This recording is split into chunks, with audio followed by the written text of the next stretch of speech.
A special thank you to Miller Lite for sponsoring this first season of Live Fire. There are cooks, and then there are people who chase the full story of food. Not just the recipe, not just the smoke, the whole arc from the land to the fire to the table. Jesse Griffiths lives somewhere inside that story. He's the chef behind Dai Due in Austin, Texas, a restaurant built on the radical idea that if you want to understand food, you have to understand where it comes from. That might mean butchering whole animals, teaching people how to cook wild game, or writing books that read less like cookbooks and more like field guides to a disappearing knowledge. Because for Jesse, cooking isn't just cuisine, it's participation. Participation in the ecosystem, participation in the craft, in the ancient rhythms of humans gathering around fire. In a world where ingredients are shipped across continents and seasons don't seem to matter anymore, Jesse has spent his career pulling the opposite thread, asking what happens if we cook only what the land around us provides, and what happens to us, culturally and personally, when we reconnect to that process. In this conversation, we talk about hunting, teaching, mentorship, and the quiet responsibility that comes with preparing food that was once alive. Jesse describes food not just as nourishment, but as something closer to care. Care for ourselves, for our communities, and the landscapes that sustain us. And like so many of the conversations in this season, what emerges is a deeper theme. Curiosity. The curiosity that leads someone to learn how to butcher a deer.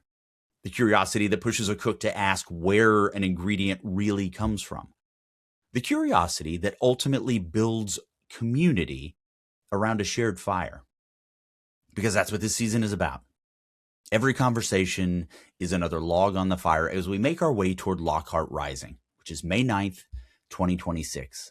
Where many of the cooks we're speaking with will gather in the barbecue capital of Texas to cook, learn, and trade ideas. Today's conversation with Jesse is a reminder that the story of barbecue and of cooking itself doesn't begin with the pit. It begins much earlier, out in the field, in the woods, in the quiet decision to pay attention to the world that feeds us. This is Live Fire. And this is Jesse Griffiths. How are you? Good. How are you? I'm good, man. Thank you for doing this. I talked to you a little bit before Halloween. How was your Halloween? Well, we got married the next day, so I didn't really celebrate Halloween. Well, I was trying to figure out how to work into the marriage thing. So yeah, well done. Good job. Congratulations. How was the wedding? It was amazing. It worked. It worked good. It's good. It was a highly effective wedding, is what I'm hearing. Mm-hmm. What did you now for someone in the culinary industry? What happens with the food at a wedding? How involved are you in that? What's your tolerances? How did you go about planning that? I'm curious how that worked for you. No, it's easy. I mean, you just have exactly what you want. So we had tacos from Quantos Tacos, which is in my mind the best tacos in Austin. Right. He came. He's a friend of mine, and he showed up and made tacos. And then we had raw oysters. Okay. And then we had carrot cake from my favorite bakery. Which is what? Abby Jane in Dripping Springs. She was our opening pastry chef. She's a very good friend, and she was our first pastry chef at the restaurant. And she makes carrot cake just like I want my carrot cake to be. So so carrot cake is my favorite. Is that your favorite type of cake? It is. Okay, so what makes a really good carrot cake? What are the elements we're looking for there? For me personally, go on. Highly subjective. It must contain pistachios instead of walnuts or pecans.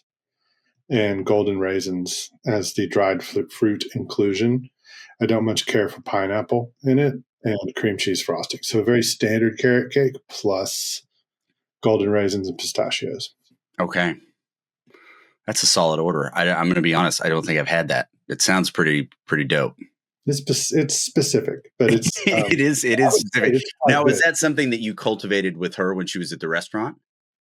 No, because we don't have access to golden raisins at the restaurant, right? Through our sourcing protocols, and strangely, when she was there, we did not have access to pistachios. Since she has left, because if you think about like nut access with our sourcing protocols, there's only one, and that would be the state tree, the pecan. Right. And I'm sorry, we get peanuts technically too. There's a lot of peanuts in Texas, but we since widened that sourcing radius to eastern New Mexico, and so we're able to get pistachios. So talk me through a little bit about, for those of you that don't know, if there's might be some people listening or watching this that don't know, tell me a little bit about the restaurant's protocols and kind of the mission with that, because it's obviously not what a lot of restaurants do. Sure. And, I think it's important to look at the reasoning too. Yeah, of course. Some people are like, a lot of times people will create their own narrative around what we're doing, which is fine, because we are indeed stimulating that conversation, which is really the most important part of that. But a lot of people will say, oh, you don't source anything outside of 250-mile radius. I've heard that before. And I was like, I never said that. Like, I don't even know where you got that. Yeah. We source from within the state of Texas. Almost all of our fresh ingredients come from within the state of Texas. Almost. There's a few caveats.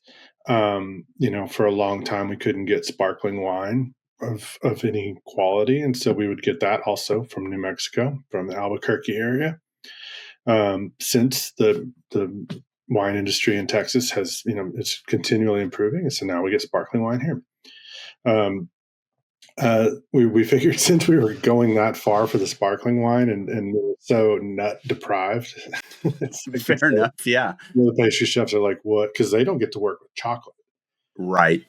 So first off, they're like, what? And, when we hire, they're like, oh yeah, no chocolate, by the way, you're a pastry chef. And so, we widen that to New Mexico, and we get pistachios from a certain farm in New Mexico. So that gives us, pistachios, pecans, and peanuts. Our protocols are they're more based on, it's a lot of things. It's more community based than it is like some kind of radius or some sort of other kind of stance we're trying to take. We want to source the best thing from our neighbors. We want to keep that chain really short. We want to really appreciate and have some transparency in their all their protocols and the sequence it takes them to get food to us.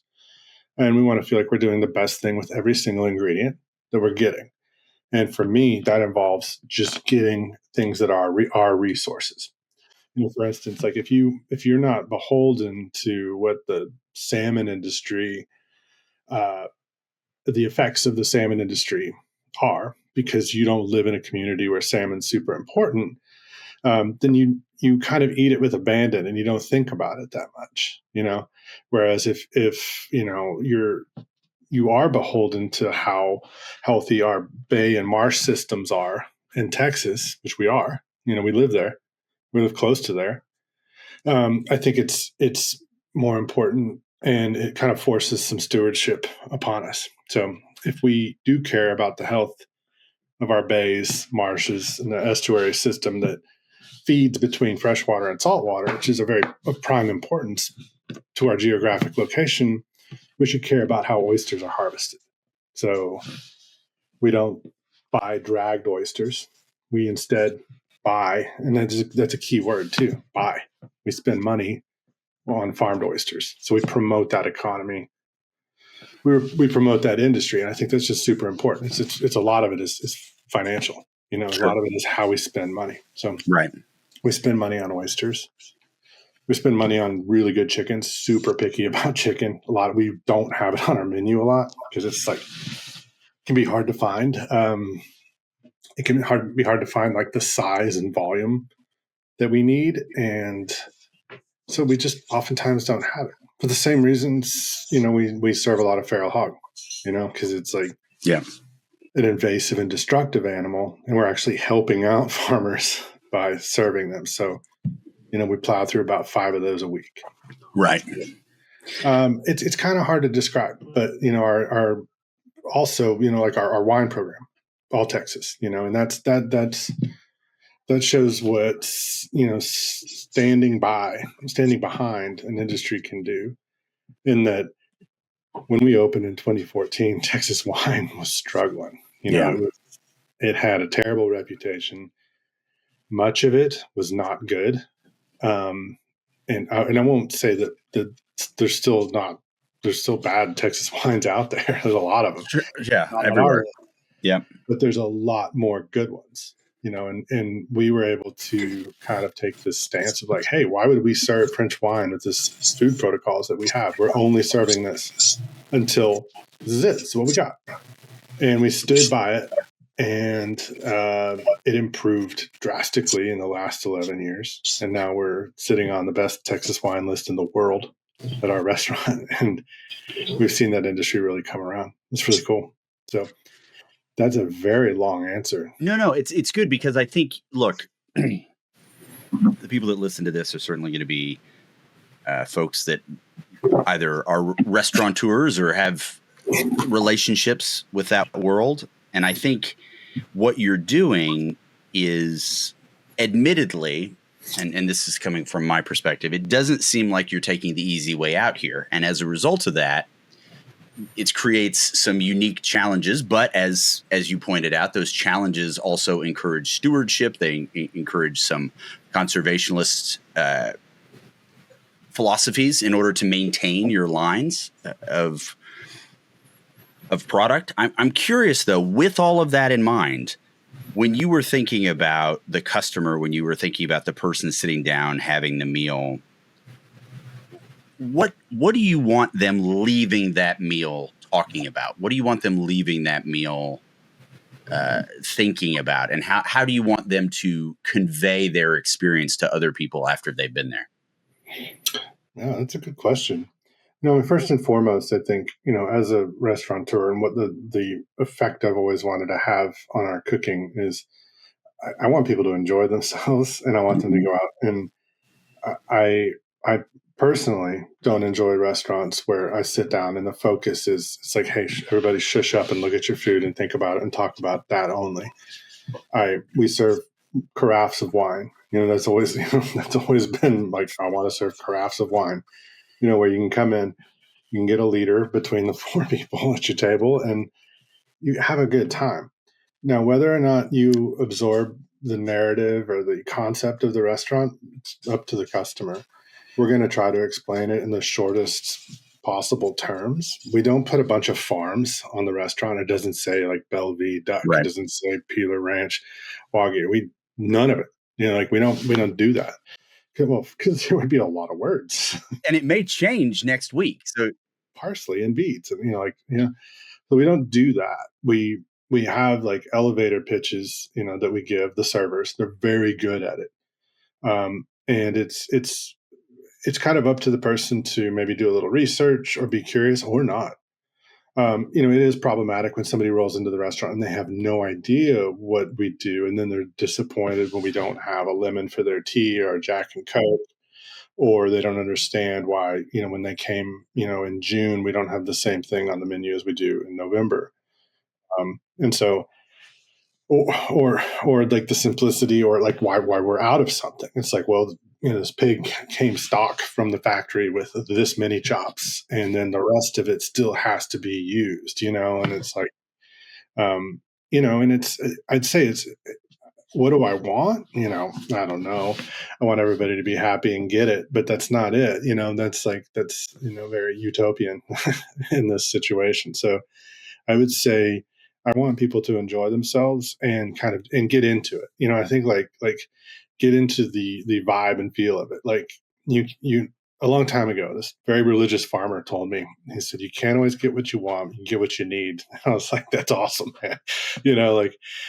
And that's kind of what it's like there sometimes. It's like, we have this tonight, and we have a very full menu now. Sure. Yeah. In 2025, there's tons of local food available. In 2014, it was brutal. There was we'd go 2 or 3 months with just the only vegetables were okra and sweet potatoes, the two least popular vegetables out there. And but I hope people are accepting and they get into it and they understand what we're doing. And when we say we're doing it, we're doing it. Mm. I would say that, it's easy to get bitter because a lot of restaurants are like, we source locally. And it's like, that could be anywhere from the truth to a utter lie. Or the worst is we source, local and organic whenever possible. And I'm like, yo, it's always possible. Right. Right. We've been open for as a business, 19 years doing this. And I'm like, it's possible. And so I don't know. I just want people to be happy, of course, and enjoy themselves and understand what we're doing. That all makes sense. And I believe you. I don't think I think that's the genuine driver, is obviously to bring joy to people and for people to have a better time having been in your place than maybe even they were outside of it. But again, this is not the easiest way to do it. And as a result of that, there has to be something in you, whether it's a level of advocacy, a high level of accountability. There's something going on that drives this, because I have to imagine the temptation over those 19 years must have been at some point to be like, look, hey, we can still provide joy. We can still provide a very happy, full experience to our customer, but it just won't be locally sourced. So you stuck to your guns on that. And I'm curious if you've ever thought, or you maybe know, what is it about you, whether it's an advocacy, whether it's a driving force that has kept you doing that? It's one thing to start it. It's another thing to keep doing it for 19 years. Mm-hmm. Well, I think people are attracted to the integrity of the restaurant. And I think that integrity is what has gotten us to the point that we're at. So if we stop doing that, then, we would have undone all of it, so we're kind of just on the track to keep doing it. Plus it's fun and it's easier. It's a challenge. It's fun. It's 100 times easier for us to make a mistake or for something not to be right. If for like a duck breast to be tough, or to find a caterpillar, in the lettuce that got overlooked because, it's not sprayed, and so it's just in the green, it's like, or you might find a little bit of bird shot in your feral hog, and you're like, well, why is that? And I'm like, because it was in a dove field on opening day, I guess, and somebody shot it in the ass, and here we are. That would not happen if you were getting farm raised pork from South Carolina, but that animal would have been, tortured. It's just, we have to accept a lot of that. It would be easy. And, but at the same time, then we'd be like, well, what are we doing? What are we doing here? There's like the whole concept. from the name on down is just, it's just that at its essence, it's what we do. And it's what we're known for, and how we've developed a name. And so, not to say that, like, if people were like, oh no, go ahead and do that, I still wouldn't, I still like it. I think about it in a larger cultural context. Like if you go to Southwestern France, or you go to Northern Vietnam, you name the place that the food is great, and look at what they're eating, and it's their own resources. None of it is based on things from way far away. Like their traditional cuisines are this. It's walnut oil and duck fat and beautiful vegetables, or it's all these incredible herbs and vegetables and fish and fermented things that, the only way to preserve things. And so we were never forced into that situation. We always, as a culture, had whatever we wanted. And so at the same time, it's really fun to think about it like that. And that's, there's a myriad of reasons like why we do what we do, but that's also one of them. It's like, I like to imagine this restaurant is a very traditional restaurant. We serve all kinds of stuff, like there's no like certain, geographical or cultural influence that influences us the most. And so, because it's a blank slate here, this is America. It's like it's all these different cultures that have convened. And especially Texas. It's. I would say that I would list the primary cultural influences on food in Texas. And this might anger somebody, but like to me, like are my favorites are Germany, Mexico, and Vietnam. And all three of those cultures have a very profound history, some of them very old, and some of them very new. Some of them dating back, well, I mean, pre-Columbian, and then some of them during the founding of this state, the 1800s, and then some of them in the 1980s. And like those three cultures, totally different approaches to everything, kind of, more or less. But in the end, I'd say those are like our influences. So if we take all the ingredients that we have available here, all the resources, all the things that we have here, and then we can just start grabbing ideas from all these people that have, made this place so cool, so interesting to be in. And we can kind of just like take those ideas and just start to work with them, because that's what it is in essence to be here right now in a traditional restaurant. Do you find that there are external challenges as well? And what I mean by that are like, do you have to be monitoring like, political changes and like government changes in how those things happen? Because it seems to me that if you are dealing with these smaller sources, they might be more at the whim of local politics and how things change, and because it is so tightly knitted. Did that question make sense? It was a little bit of a roundabout. Yeah. I think I can address it. You can decipher it. No. It's a great question. Well, first off, within I don't know the timeline, but we used to source almost every product directly from one farm. Like if we would call up this place and say we need this many cases of peppers, some onions, garlic. Can you bring this? Do you have this? Great. Call the next place, do that. And then as this food system, as this, as more restaurants climbed on board, as farmers got more, they have more acumen. They're like really able to grow throughout the year a lot better. They've gotten more. They've just gotten smarter about distribution.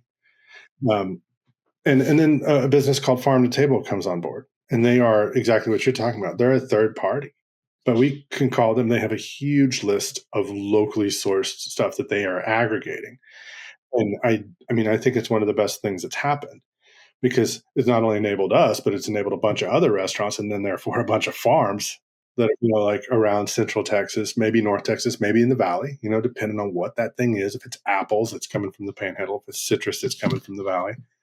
So they have really enabled that. And then, that's a daily thing. Before it's, we deliver on Wednesdays. And so like Tuesday night, we're in bad shape, because we're out of that thing.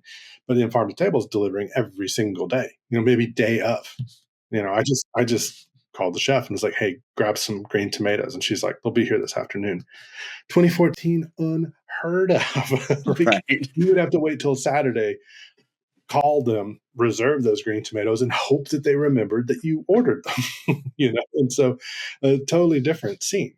So, it's just become a lot easier. And I love that it's empowered other restaurants to do it too, but it's helped us immeasurably. And then farms have scaled, and the ones that have scaled appropriately. They know what distribution means. They know what volume means now. And there's, I always say sustainability starts with financial sustainability. If you're growing the best product out there and you go out of business, then you're no longer able to serve as a farmer, their family, and you're not serving the community either. You're not getting this great produce out to us. Like, we need you to flourish, and it's hard. I mean, farming in Texas, I can't even imagine. I have 3 8-foot garden beds out there that just drive me insane. It's always something, and to do that on a massive scale, so hard. But so many have learned how to scale, and they, how to grow really well, what to grow, when to grow it, and, different things. And so that's been incredible. And, a third party like this has stepped in and made it so much easier. And so that supply chain, to answer the second part of your question, I think is really, really fascinating.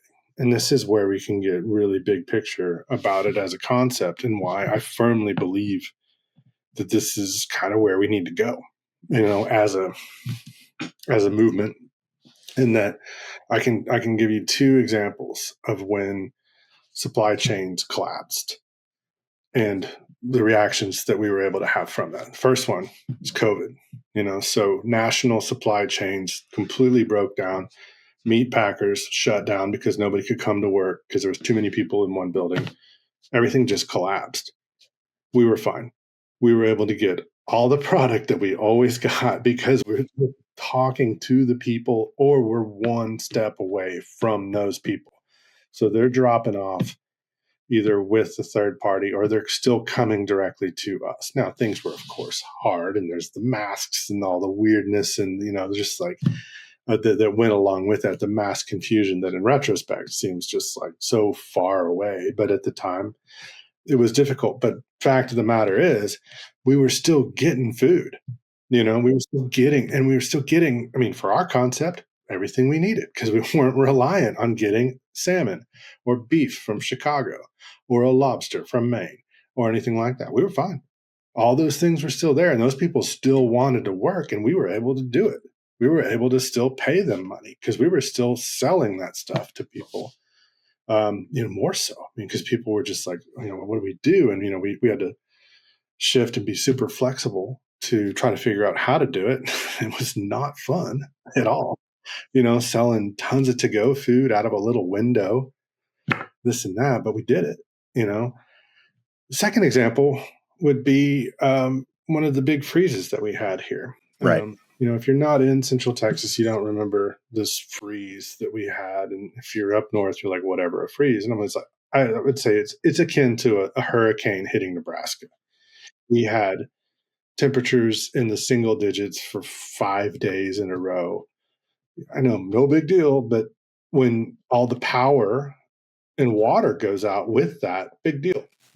Like entire million people don't have power, and it's 9 degrees outside. It was awful, and it was devastating to the crops. So, we dealt with it for months after, because it was so hard on, it came in and just wiped everything out. We're still not seeing certain crops like loquats and some citrus just got, killed to the roots. Like Austin used to have a thriving like citrus on the east side. Like there was just, I used to know where all the citrus trees were over here, and they all died. They'd been around for decades, and then in 1 week they all died, and they didn't come back.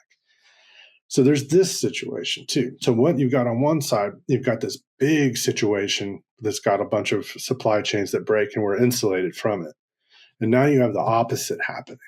You have a small, regionally acute situation where the supply chains also start to break, but they break on our level. And so that's where it hits us, And so you're like, okay, we're insulated from the big one, but we're not insulated from the small one. And to an extent, it's true. But not at all. I don't mean to say problem. Actually, the really beautiful part about that was that those supply chains, because we're so entrenched in our community and we know everybody by name, that like those supply chains that broke during those couple of weeks, they came right back, because everybody's like, oh, hey, we got your back. you don't have, or, a supplier in, Minnesota doesn't have your back. If you're in Texas, they don't care. It's just like we're distributing everywhere. But one county over that you've been buying from for 15 years, they do. They do know how hard that hit you, and that we were, shut down without power, lost stuff, but the recovery from it, because you're community oriented, is so quick, and it's more of it's kind of, esoteric on that side. It's just like, oh, it's because we all love each other, but at the end of the day, it's like the recovery of the supply chains on that short side breaking is very quick because everybody's in it together. It's like a disaster. Well, it was a disaster, and we responded, got through it, and moved on. And then, so to me, it seems like as a model, it's also very insulated, very good. It's an old model. It's the oldest model of, rely on your own resources, take stewardship of those resources and care for them. Necessity is the mother of invention. So I'm curious, with those challenges of not knowing when you're going to get tomatoes or when you're going to get a certain supply, how did that affect your creativity as a chef in building a menu? And how did that alter a thought process when, if I want to make something, I just go to the supermarket and I've got all the supplies I need. Mm-hmm. But you're having to do a level of planning that goes beyond what a normal consumer would do. And I'm just curious how that affected your creativity. Yeah. Well, over time, you become much more in tune with seasonality and also with the variables that certain, weather patterns and things like that can have. So, when, like, I'll give you a really good example, in that because it's very fresh. We're dealing with it right now. So, like, one of our most popular brunch items, Friday, Saturday, Sunday, is our pastrami sandwich. Now, brisket year round, cows year round, bread, rye flour, rye berries year round. However, cabbage, not year round, and it's sauerkraut. So it has to be fermented. So as soon as that cabbage hits the door, there's still 2 weeks of fermentation that has to happen before that cabbage is ready to go on the sandwich. Cabbage is in season roughly from late October until maybe April.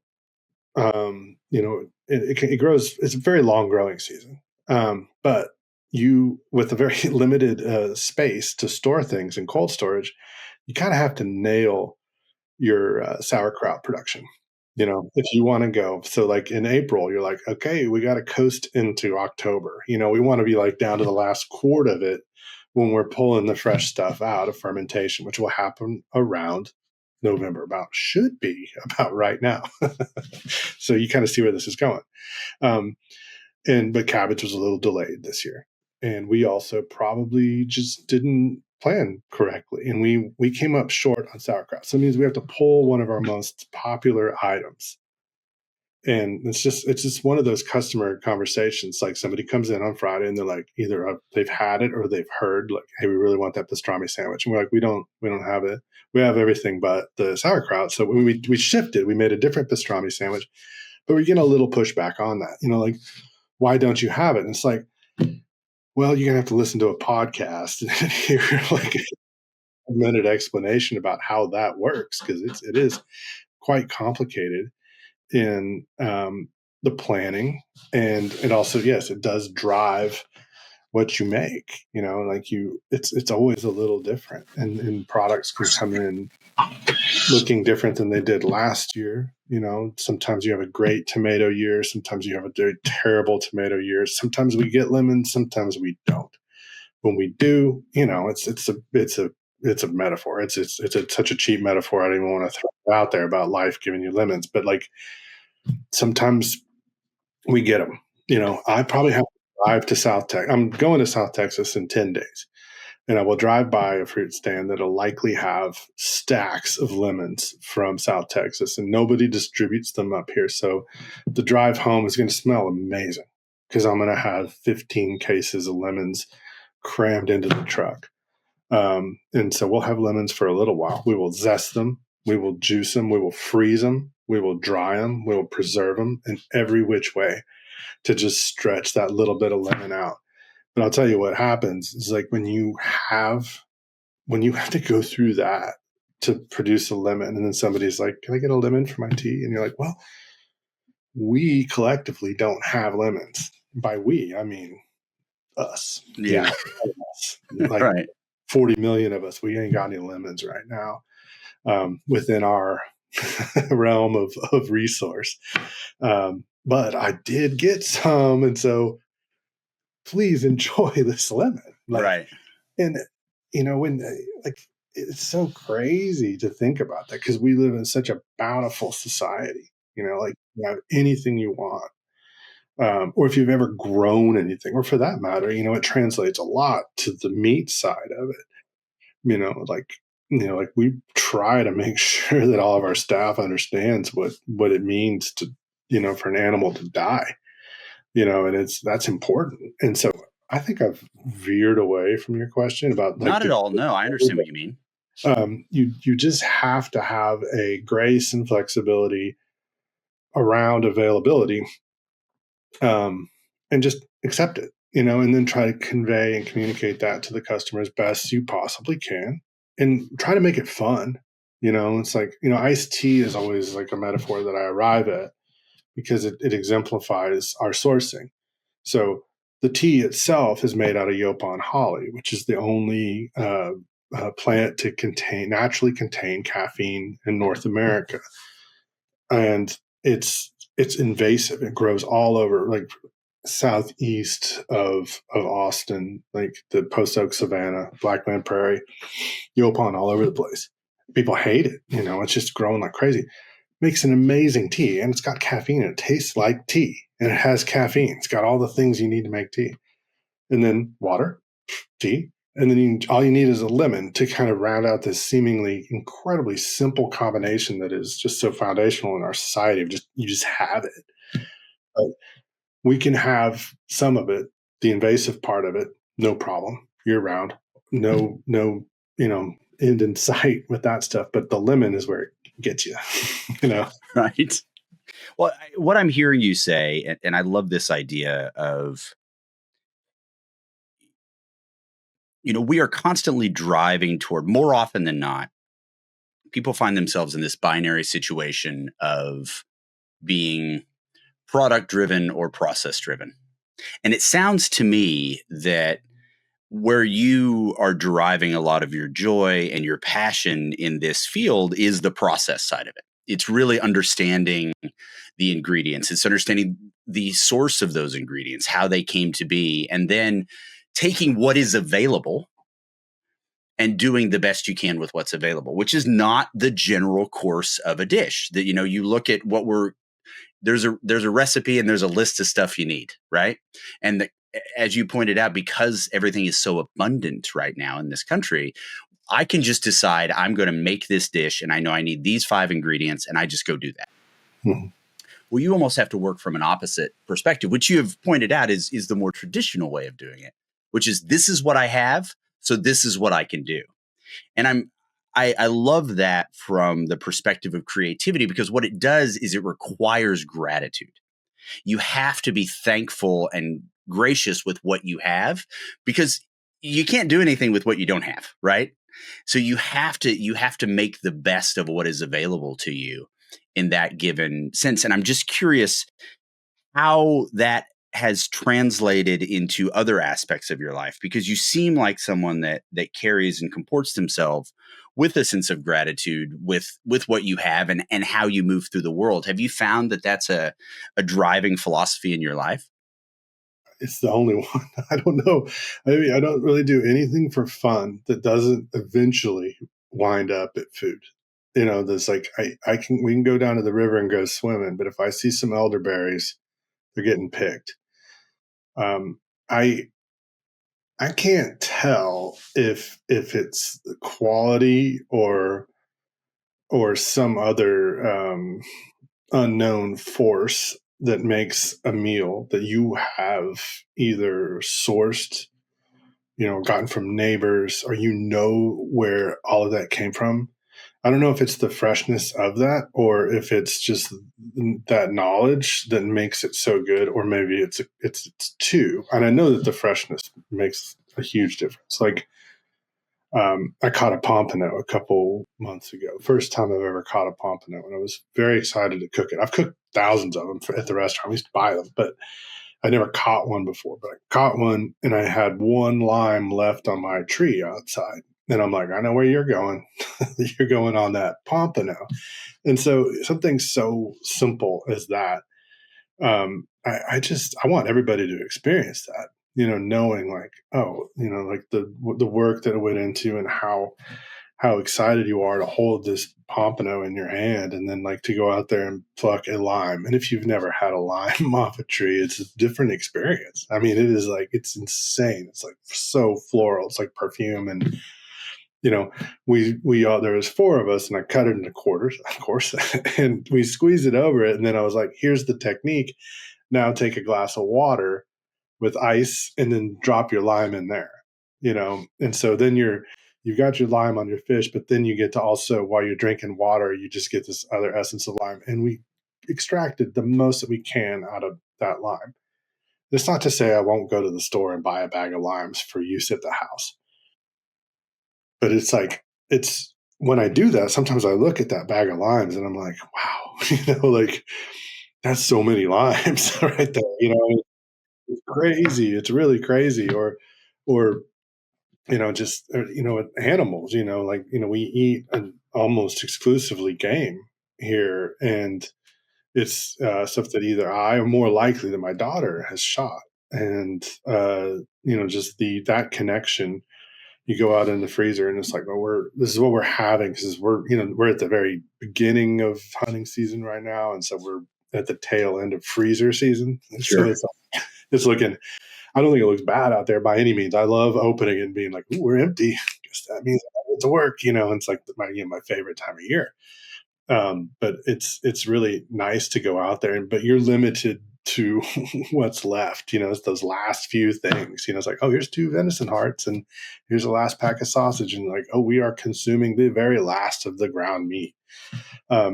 And you're very thankful for it. You're like, this is cool. And absolutely my favorite holiday coming up, Thanksgiving. And it's like, I have one big wild turkey breast from the spring, and I've got a ham from a hog I shot a couple weeks ago, ready to go. It's just like, we're going to have a very traditional meal. Every year we have pretty much the same thing, ham and turkey, but it hits a little different, and I love it. And, almost all the vegetables will come out of the garden.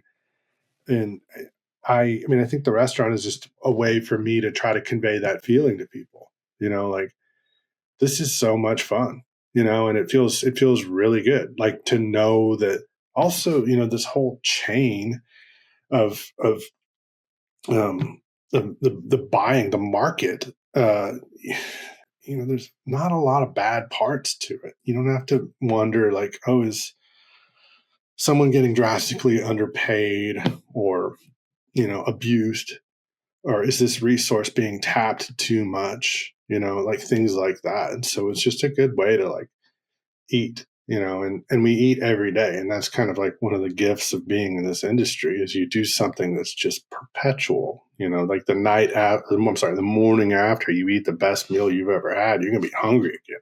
Yeah. And so it's like, we get to do this every single day, forever, in perpetuity. From a parental perspective, what are some of the things that you do, either consciously or subconsciously, even, to help convey that level of gratitude to your daughter about certainly the food aspect of it, but just in a general sense of, matriculating through life?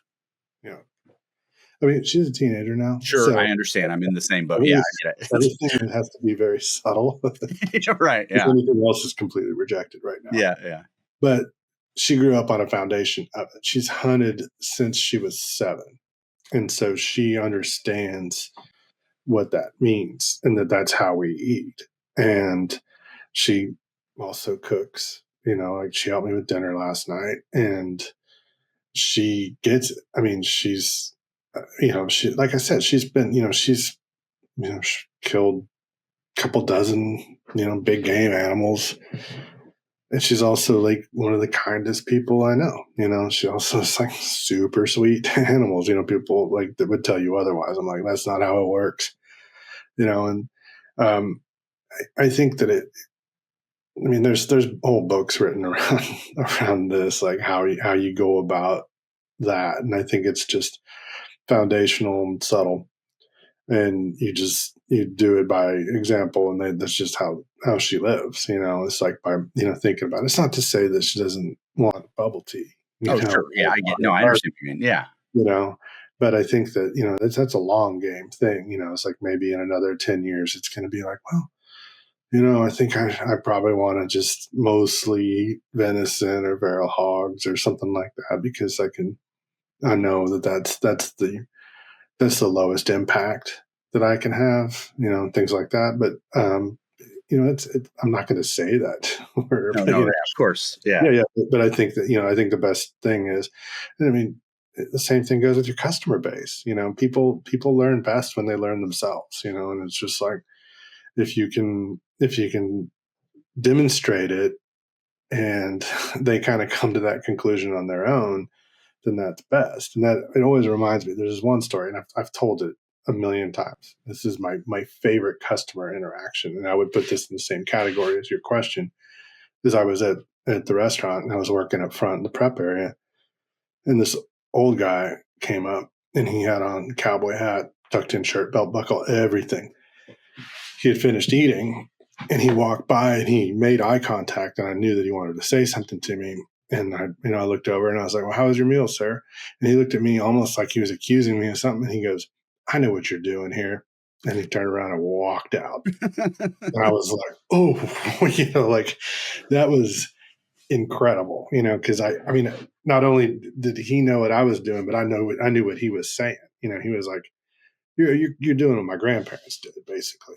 And he just said, "I know what you're doing here."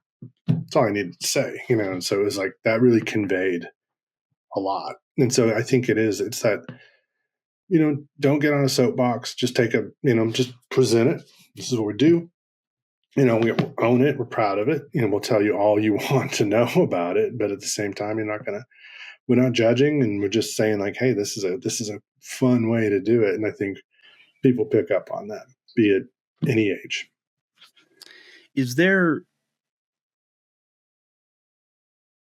I would like to know if you can think of this. What is something that you're really proud of that maybe nobody gets to see? I think it would be our employees. All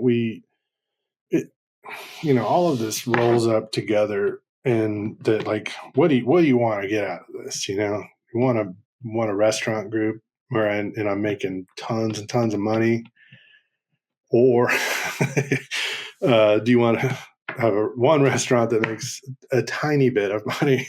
And I think that the way that we've approached employees, and we've learned a lot of lessons over the years, starting from scratch, not just from scratch as a business, but like as our knowledge of how to maintain and keep employees happy. We've made a million mistakes along the way.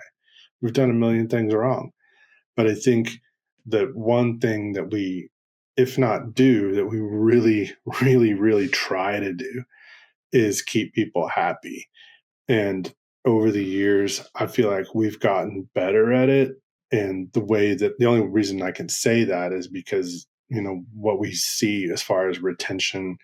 And when I walk into the restaurant, and I don't know if it's just they're just putting on a show for me, but they all look so happy, but I love them all. Like they're my favorite people. There's and a lot of them have been there we have employees that have been there since we opened 11 years ago.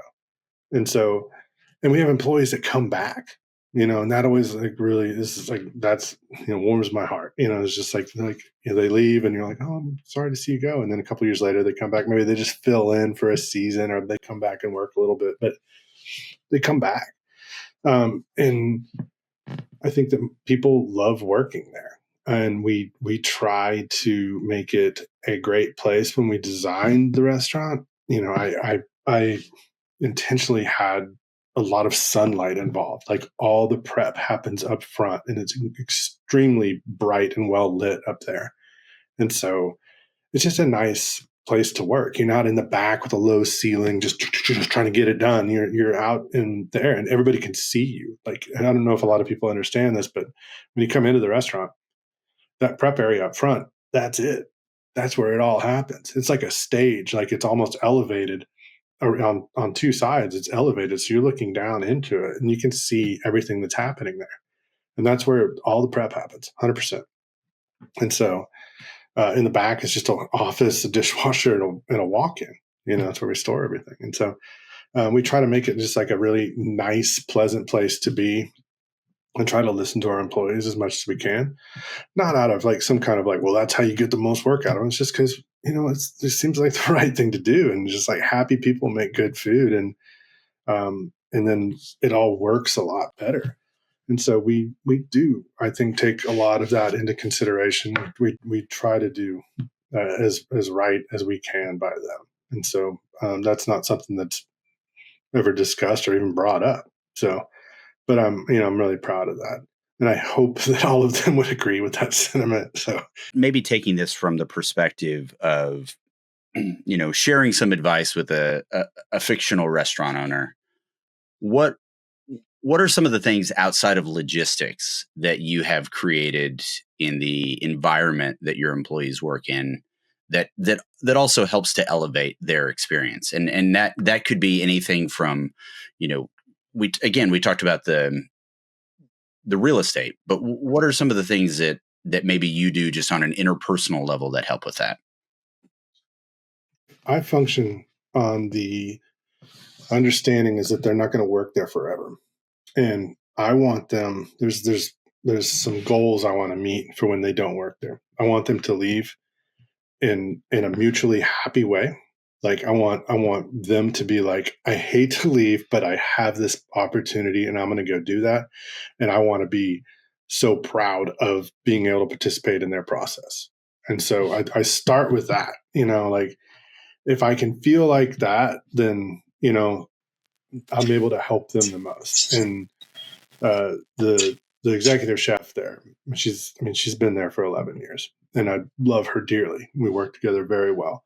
We have what we call is the two-way street policy, and that is that if this thing gets out of balance, it doesn't work. It's like we need them to work very hard and be diligent and take accountability and keep an eye on things and so just work really hard. But we also owe them a lot, in return, not just a paycheck. We owe them an education. And so we have this policy of we have no trade secrets. There's no ideas or skills that we possess that we're not willing to share with them always. Like, so always I will tell them everything I know about something. And I hope that they retain that and that they become better, like one day, I would hope, to hear them on a podcast in 10 years being like, oh, this was formative for me, was working at Dai Due. And so it's maintaining that attitude, and just always like, I want them to learn continually. And so we have some programs, all of our back of house managers, if it be it, pastry chef or sous chef or butcher shop manager, every month. I love cookbooks. I love, actually more than that, I love it when people buy cookbooks because I have 3 of them. And so we buy them a cookbook every month. And so, if you work there for a while, you have a cookbook collection. You put in 5 years, that's 60 cookbooks that you have. And so I insist. I'm like, every month, put in your order. What do you want? I'm buying you a cookbook. So we buy them a cookbook. And we also have this thing called the dining club. And it's my fault. I'm supposed to do it with more frequency, but I come up with a thing. It's supposed to be more frequent, but I try to keep it as frequent as possible. I come up with an assignment. It's hard to describe what it is because it can be all over the place.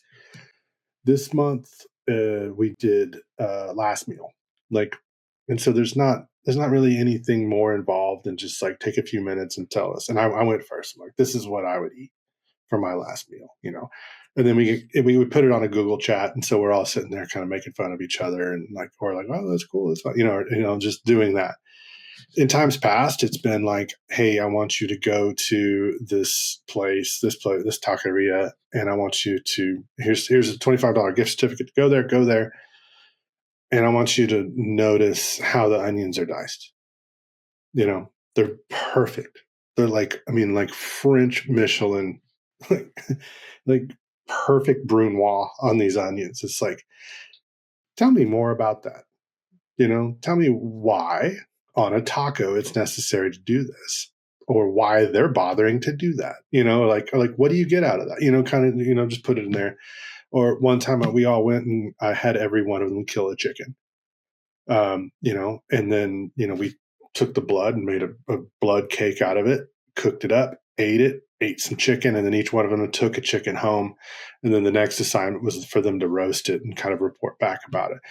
Some people were like, oh, this was amazing. Some people cried their eyes out when they killed that chicken, but every single one of them got a lot out of that. And I get a lot out of that as a business owner, especially of a business that operates like we do, in that, if you don't understand the life and death of an animal, just 10 million chickens die every day in this country, and they just killed one. A chicken's life has relative little worth, and they got to participate in that and see what the impact of one was, and what that means when you open a box and there's a dozen dead chickens in there, from a farmer. They just killed 12 chickens. And so it's just like, I hope that conveys, or every time you put a piece of meat on the grill, it's like, that was once alive. It wanted to be alive. It did not want to die, and so we can kind of continue to convey things like that. And like, sometimes it's easy,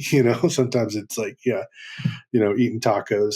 Sometimes we'll send them to a movie that's like specific to food, or we'll, just like, it's all over the place. But everybody that's in the back of the house participates in this. And it's just a way of like doing something fun. We usually give them something. It could be an oyster knife and learn more about Texas oysters, or or here's a chicken, or here's a steak, or this or that. But like trying to do a little deep dive with some frequency in order to continually educate them. And I think that, it serves us, and it's paid itself back, tenfold, in that we have a staff that's really interested. And they're participating more, and we're teaching them. And every one of these lessons is meant to instill something about the restaurant. Like what does it mean? There was we got really busy out of nowhere. It was last year, and so it was just, we were struggling to keep up, and we were having some bad customer experiences just because we had just gotten the Michelin Green Star. We just gotten something else I can't remember, and so a bunch of new people came, and we just got overwhelmed by it.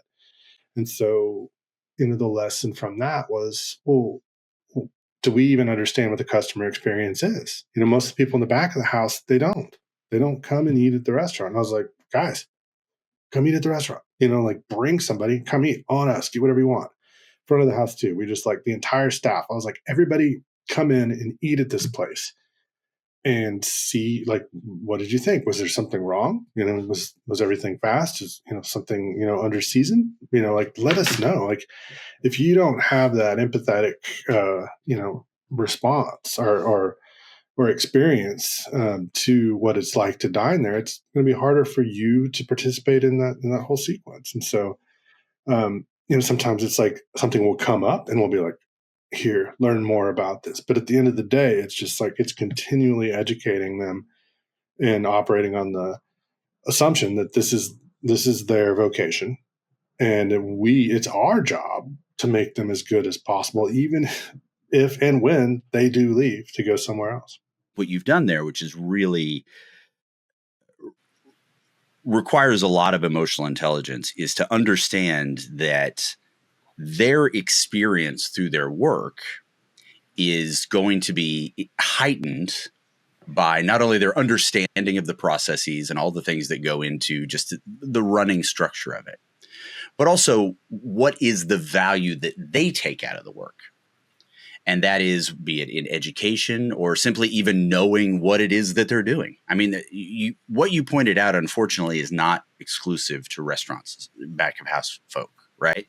Like a lot of the people that make certain things don't necessarily always get to experience how that product is experienced. What was the genesis of this for you? Where did this come from? Where did this deep sense of empathy and understanding and accountability come from for you in your life? Well, we started very small, and we always had a very core group of employees, and it was always required of them to be able to maintain through rough situations, be it, in the early days, of when we started in 2006, it was a supper club. So setting up 80 chairs and tables at a farm, building a fire, and going to the farmer's market that morning and developing this meal and cooking it under circumstances. We moved every week. We're in a different place. Is there running water here? Oh, no, there's not. So it required so much of them, and you realize that it's a hard job, and we weren't making any money, so we weren't paying very well. And so it's like, I always felt like, oh, like, what, why are these people here? What are they doing? Like, why would they possibly want to continue through this or through hunting schools, which we did for 14 years, where, again, weather, weird clients, every day is different. There's no formula to it at all. It requires a lot of flexibility on their parts. And so I think just asking so much of people for so long, and making every organic mistake that I possibly could in leadership, and just like knowing in retrospect, and just like, oh, I mishandled that, or for years I might have. And then, but again, to go back to, COVID, like right afterwards, the market was terrible. There was this exodus from this industry because this industry got beat up by people. People were either mad that we required masks or mad that we weren't stringent enough. There was nobody was just like, hey, cool, glad you're open. It was just like, yeah. And it was like, hey, we're not experts at this. And this industry just, we just got kicked in the gut with that one, the hospitality industry. And everybody's like, who should we be mean to? It's like, oh, the hospitality industry, Right. And, so, and after that, it was really hard. We couldn't find workers. We were struggling. We were just like trying to just scrape up enough people to work. And I went to our accountant and I was like, listen, man, something's got to change here. We have to figure out what we're going to do. And he's like, well, why are you talking to me? And I was like, starts with you, buddy. And I'm like, I need a number from you. I need the highest number from you that's not going to make us go out of business, that I can pay people. And he's like, okay, I'll call you back. He called me back. He gave me the number. And I was like, man, that's high. Like, that's a lot higher than what we are currently paying, and also higher than what everybody else is paying. And he's like, well, this is it. You'll be fine. Obviously you're not going to make as much. But he's like, but it might work. And we did it and it worked. And not because all of a sudden turnover went away. And so the savings just came. And there was almost like an acute moment. And at that time too, I also thought like, well, we need to just be doing all kinds of stuff. It's mental health care, it's healthcare, making sure that, they're just well taken care of, and that they're happy. And so that it kind of happened more so at that point, and then we've developed it since. I'm just curious, outside of the world of cooking and food, which you've clearly stated is your life, which I love that about you. What are some other things that inspire you? What are they? Any books you're reading? Anything you've seen on TV? Any music? What is your source for inspiration? Where do you go to? Yeah, I mean, it's gonna be, I'm a bit myopic, I suppose. I don't know, man. It's all right. The books, I fell asleep last night reading a cookbook, which is typically how I fall asleep. I not only like impart cookbook ownership on others, but I have a severe problem myself. I love cookbooks. I love the outdoors. I've gotten to the point where I don't necessarily have to be extracting an animal from it to be happy. So, just being outside, gardening is a huge thing. I get up in the morning and I make coffee and I immediately proceed to the garden. And sometimes I catch myself, I just stand out there for 15 minutes, just looking at stuff. That's definitely become something for me that I love. Of course, it's connected to food. I love art and film and music and all those things. I just love 'em. I love going to a museum. Um, I might not understand the complexities of a painting or even have heard of the person that painted it, but I do appreciate that, and it's something that we tend to do quite a bit. And I mean, I love anything that's creative, from other people, and I'm always astounded that people have. I know how much goes into what I do, and so I look at anything else, and I'm just like, I can't even comprehend the level of intelligence and skills that goes into that. And I think that fascinates me in general, no matter what it is. Hell, like a mechanic, like Yeah. to me, I'm just like, wow, that's amazing to me that so much about that and you're so good at it, and it's just like, and you can find that everywhere, it's all over the place. So yeah, it's just like, I don't know. It's real easy to kind of find inspiration out there, especially when your needs are simple, or Well, limited. but I'll push back a little bit there. That requires curiosity, and whether that's innate or sometimes we have to create space for ourselves to be curious. And I think it sounds like the core essence of how you've not only built your restaurant, but how you communicate with your people, and how you even impart that knowledge onto your daughter and your family, at least from my perspective, comes from a core sense of curiosity and wanting to understand. And that requires the vulnerability of not knowing, right? It's the grace to give yourself that, hey, there's more to be had if I'm just curious. And I very much appreciate that. I love not knowing things. Yeah, me too. I I think do. I like to say it, a lot. Yeah. Like, I do not know the answer to that, and then that also, I mean, it's just like, cool. That's another thing that I can know. Yeah. Yeah. I really wish we had more time, man. Thank you so much for this. You bet. Thank you. This was really great, Jesse. I do appreciate your time. Absolutely. Thank you. I appreciate that.